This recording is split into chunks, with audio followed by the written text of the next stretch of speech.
అన్నారు, తగ్గించామన్నారు. ఏముంది మొత్తం చంద్రబాబు పెట్టిన కంపెనీలే. ఓకే, వాడు లైసెన్సులు ఇచ్చినాయి, జగన్ అసలు లైసెన్సే ఇవ్వలేదు. ఆడు కంపెనీలో తయారైన ముందే జగన్ అన్నాడు, ముందే చెప్పాడు. ఓకే, ఎలక్షన్ ముందు చెప్పాడు జగన్, నేను వస్తే రేట్లు పెంచా, మందు శాతాన్ని తాగేవాళ్ళని తగ్గిస్తాను. జగన్ ఆ పనే చేశాడు. ఓకే, ఎన్నికల్లో గెలిచి సీఎం కాగానే ఆ పనే చేశాడు, మొదటి వారంలోనే చేశాడు. కాకపోతే జగన్ చేసిన తప్పు ఈ ఎలక్షన్ లో ఓడిపోతాడని తప్పు ఏంటంటే మందు రద్దు చేశాడు, మళ్ళీ దాన్ని ఓపెన్ చేశాడు. జగన్ చరిత్రలో తప్పు అంటూ జరిగితే ఒకటే. ఓకే ఓకే, అంత తప్ప జగన్ చేసిన దాంట్లో ఏ మిషన్ లో కూడా తప్పు. గత పథకాల కంటే ఇప్పుడు పథకాలకు బడ్జెట్లు ఎక్కువ అంటున్నారు. 6 పథకాలు ఎలా ఉండబోతున్నాయి? 6 పథకాల చూసారుగా, 3 నెలలకు ఒక పథకం అన్నాడు, ఈ 6 నెలలకు ఇదే పథకం ఒకటే తెలియదు అన్నాడు. మరి అసెంబ్లీ సమావేశాలు బాగా గట్టిగా చెప్పుకుంటున్నారు వీటి గురించి. దేని గురించి? అమలు గురించి, పథకాల అమలు గురించి, బడ్జెట్లు కూడా ఎక్కువ ఇచ్చామన్నారు. జరగవు. చంద్రబాబు హయాంలో ఒక నిజం తెలుసా మీకు? చెప్పండి సార్, చెప్పండి. వాడి జీవితంలో ఎన్టీ రామారావుని హైదరాబాద్ హోటల్ పేరు ఏదో ఉంది, వైస్రాయ్ హోటల్, వైస్రాయ్ హోటల్లో ఏ రోజైతే అక్కడ సస్పెండ్ చేశాడు, ఎమ్మెల్యేలు ₹1,00,00,000 ఇచ్చి కొన్నాడు, ఆ రోజు ఎన్టీ రామారావు మీసం నల్లేస్తే ఆ రోజు జైలుకి పోవాలి. ఇప్పుడు కూడా జైల్లోనే ఉండేవాడు. అట్లాంటి కొంచెం నా కొడుకు 52 రోజులు జైల్లో ఉండొచ్చి బయటకు వచ్చి ఏదేదో గాలిము కబుర్లు చేస్తున్నాడు. అట్లాంటి ఏదో రాజకీయాలకు పనికిరాడు. ఇక్కడ తప్పు ఎవరిదంటే ఖచ్చితంగా చంద్రబాబు కోటేసిన నా కొడుకు దగ్గర తప్పే. ప్రతి ఒక్క లంజాడుగుదే తప్పే. 100% నేను గ్యారెంటీ చెప్పగలను. మాజీ సర్పంచ్, గుంటూరు జిల్లా సత్తెనపల్లి తాలూకా, జంగంగుండ్లపాలెం విలేజ్, 82-92 మధ్య, 85-92 మధ్యలో మాజీ సర్పంచ్. బాబాయ్ గారు, మరి చూస్తే మొన్న ఈ 7 రోజులు జరిగిన సమావేశాల్లో అత్యంత బడ్జెట్లు 2.94 లక్షల కోట్లు అన్నారు. ఇవన్నీ అసలు నిజంగా సామాన్యుడికి అర్థమయ్యే ప్రక్రియ అంటారా? అసలు అంత డబ్బు వీళ్ళ దగ్గర ఉంది. ఇసుక అమ్మాడు 1,00,000 కోట్లకి. ఇసుక మొత్తం ఎంపీలు ఎమ్మెల్యేలు దెంగేశారు. ఉచితం అంటున్నారు, ర్యాంపుల దగ్గర ఉచితం అంటున్నారు వీళ్ళు. అసలు ఉచితం ఏడుంది? వాడు మొన్న పేపర్లో చూసారా, ఇదేదో కట్టి బొంగులు తాటివాసాలు అవి కట్టి డబ్బులు ఇస్తేనే పోయిన లోపల దెంగేను బయటకని అని కూర్చొని వచ్చారు.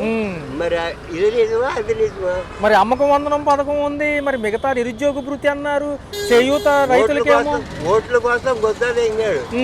వాడి నమ్మకం ఏంటంటే మనం హామీ ఇస్తే జనం మోసపోతారు. ఒకసారి జనం మోసపోయినాక 5 ఏళ్ళు వాళ్ళు మడ్డ కూడా కొడవలేరు. అందరూ అయితే సవ్యంగా మాట్లాడతారు. నాకు సవ్యంగా మాట్లాడాల్సిన అవసరం.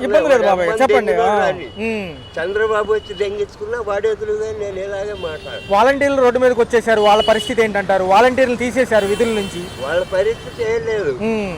వాడు పవన్ గారు ఏం చేస్తున్నాడు, అది గవర్నమెంట్ లిస్ట్ లో లేదంట. గవర్నమెంట్ ఏం చేస్తుంది, అసలు గవర్నమెంట్ ఏం చెప్పేదండి, మొన్న పొడివేరు దెంగించుకున్నప్పుడు ఆ వాలంటీర్లే గట్టయింది. అవును, లేకపోతే ఇంకొక 100 మంది తెచ్చేవాళ్ళుగా.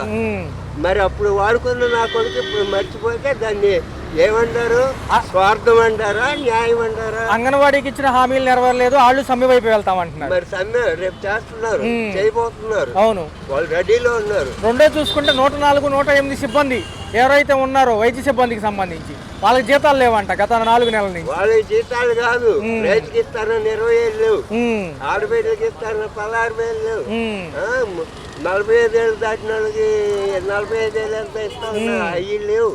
అసలు వీడు చెప్పింది ఏది జరగదు. వీడు మా ఉంటే సంవత్సరంన్నర ఉంటాడు. మధ్యలో ఈ సంవత్సరంన్నరలో చాలా రెవల్యూషన్ వచ్చింది. నెలకే రెవల్యూషన్ పెరుగుతుంది. మరి కేంద్రం నుంచి గట్టిగా పోటీ ఈసారి మనకి గట్టి సపోర్ట్ ఉందన్నారు. మరి పోలవరం అమరావతి నిర్వీర్యమేనా మళ్ళీ? ఖచ్చితంగా కాదు. జగలుంటే నెరవేర్చేవాడే మోదీ గారు. Okay okay. ఈ చంద్రబాబు తెలంగాణ ఒరిస్సా మద్దతు లేదంటే మోదీ ఇంటికి పోయాడు. ఓకే, మరి జమిలీ ఎన్నికలు అంటున్నారు కదా, జమిలీ ఎన్నికల సులిలో ఎన్నికలు అవి జరిగేవి కావు, అనుకునే కానీ అది మోడీ వల్ల కాదు. ఓకే, ఇప్పుడు ఎలాగో సంవత్సరం మోడీ గారు ఎలాగో దిగుతాడు, వాడికన్నా ముందు చంద్రబాబు దిగాడు, వీడు దిగితే వాడు అర్జెంట్ గా దిగాడు. ఓకే ఓకే, వాస్తవం మాత్రం ఇదే. రైట్. అనిపిస్తుంది ఈ బ్లేడ్ బ్యాచ్ ని, గంజాయి బ్యాచ్ ని నిర్మూలిస్తామని నిన్న సభా సమావేశంలో అంటున్నారు అసెంబ్లీ. ప్రజల్లో వచ్చినాక కొంచెం కంట్రోల్ అయింది ఈ 5 ఏళ్లలో. ఓకే, 5 ఏళ్ళు కాదు 3 ఏళ్లలో. జగన్ వచ్చినా కూడా 2 ఏళ్ళు ఉన్నారు, ఇప్పుడు మళ్ళీ మొదలైంది. కర్నూలుకి సంబంధించి బెంచ్ గురించి మాట్లాడారు, హైకోర్టు బెంచ్. అది ఏమైనా తరలిస్తారంటారా లేకపోతే అక్కడే ఉంటదంటారా? ఏవో ఈ ఎన్ని జిమ్మిక్కులు చేస్తాడో చంద్రబాబు గారు, ఎవరికి తెలుసు. ఎదవ ఇండియాలో 30 రాష్ట్రాల్లో పెద్ద ఎదవ నా కొడుకు, లోపల లంజాలకు దొంగ నా కొడుకు ఎవరంటే ఆంధ్రప్రదేశ్ ఇప్పుడు ముఖ్యమంత్రి. మరి ఎన్డీఏ కూటమిలో భాగంగా ఉన్నారు కాబట్టి వీడు బతికాడు. వీడికి వాటి చదువు ఉంది. ఒకప్పుడు ఏటీఎం లాగా వాడుకుంటున్నాడు ఆంధ్రప్రదేశ్. నన్ను కొచ్చాలంజానికి మోదీ గారి ఇప్పుడు సెక్యూరిటీగా ఉన్నాడు. ఈ ధైర్యం అదే, లేదంటే వీడు ఎక్కడ ఉంటాడు. మహారాష్ట్ర ఎన్నికలకు కూడా ఉప ముఖ్యమంత్రి పవన్ కళ్యాణ్ వాడుకుంటారు. అవకాశం ఉన్నంత వరకు కేంద్రం మనకి ఎట్లా పట్టుకోవాలో ఓట్లని ఆలోచిస్తారు తప్ప దేశాన్ని ఎలా ఎవడుంటే బాగుపడుతుందని ఆలోచించేవాళ్ళు చాలా తక్కువ మంది ఉంటారు. మొన్న జగన్మోహన్ రెడ్డి గారు ఏమన్నారంటే, నేనుంటే ఈ పాటికి 2 పథకాలన్నా విడుదల చేసేవాడిని, వాలంటీర్ ఉద్యోగాలు కూడా మిగుతున్నారు వచ్చిన కాడి నుంచి. ఇప్పుడు వీడు వచ్చి పోలవరం పాడు చేశాడు, వీడు 6 పథకాలు అయిపోయాయి. ఇప్పుడు ఈ ముసలికి ఒక్కడి తప్ప మొత్తం తీసేసాడు. వీళ్ళకి కూడా 3 లక్షలు తీసేసాడు. వీడు ఎక్కడ మంచి చేయడు, ఎప్పుడు చేయలేదు. అసలు ఈ ఎదవ ఎన్టీ రామారావు అమెరికాలో ఉండగా ఇక్కడ రాజకీయం చేసి ఎంపీకి ఎమ్మెల్యేలు కోటి ఇచ్చి ఆ రోజే జైలుకి పోవాల్సినాడు. అల్లుడు అని వాడు దయదలుచుకున్నది ఆంధ్ర వాళ్ళకి ఇప్పుడు ఇంత పొడుగు పెట్టాడు. మరి ఎలా ఉండబోతుంది బాబాయ్ గారు, పోలవరం అమరావతి అవుతుందా ఈ 4 ఏళ్లలో? పోలవరం మరి ఎట్లా ఉంటుందో వాళ్ళ నిర్ణయాలు ఎట్లా, అది కేంద్రం ఈ ఆధారం మీద బతుకుతున్నాడు మోదీ గారు. మరి వాడు ఇంకో సంవత్సరం అయినా గ్యారంటీ ఉంటాడు.